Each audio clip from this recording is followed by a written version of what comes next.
Hi there, Alam here, and I want to talk about the second lesson that I learned during these years of starting and growing my businesses. And if you want to start or grow your business on fast track, you should avoid these mistakes. Here's the mistake number 2. Not learning constantly. This is one of the most important things I learned during these years of working in business development. I personally haven't seen one successful self-made millionaire who's not always learning. Not even one. All the winners of business world keep educating themselves. Warren Buffett, maybe the most reputed businessman and the second richest man in the world as of now, has a brilliant saying: the more you learn, the more you earn.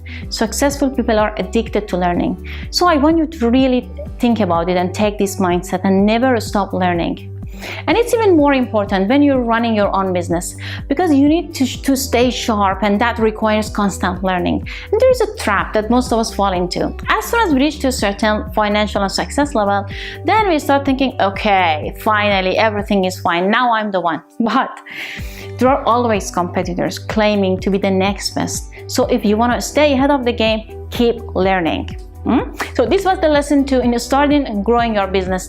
Don't forget to watch the other 9 videos about the mistakes you should avoid in building your business. Thanks for watching. See you in the next video.